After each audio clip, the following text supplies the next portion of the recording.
غنی وہ ہے جس کا دل اللہ کے سوا ہر چیز سے خالی ہے۔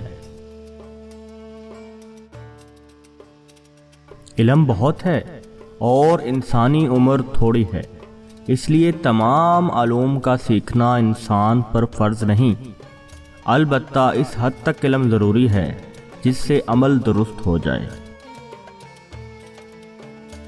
تصوف کے کپڑے اس کے لیے زیبا ہے جو تارک الدنیا اور عاشق الہی ہو۔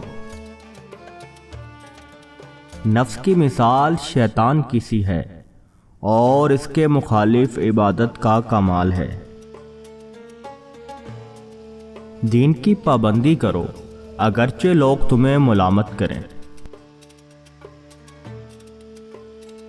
رضا یہ ہے کہ انسان اطاعت الہی سے قدم بھی باہر نہ رکھے۔ جس کا غصہ زیادہ ہے اس کے دوست بھی کم ہیں۔ میانہ روی نصف روزی ہے اور حسن اخلاق نصف دین ہے۔ زمانہ کتابوں سے بہتر معلم ہے۔ بوڑھوں کو چاہیے کہ وہ نوجوانوں کا لحاظ رکھیں، اس لیے کہ ان کے گناہ کم ہیں، اور نوجوانوں کو چاہیے کہ وہ بوڑھوں کا ادب کریں، اس لیے کہ جوانوں سے زیادہ عابد اور تجربہ کار ہیں۔ جب وضو کے لیے ہاتھ دھو تو دل کو دنیا کی دوستی سے دھو ڈالو۔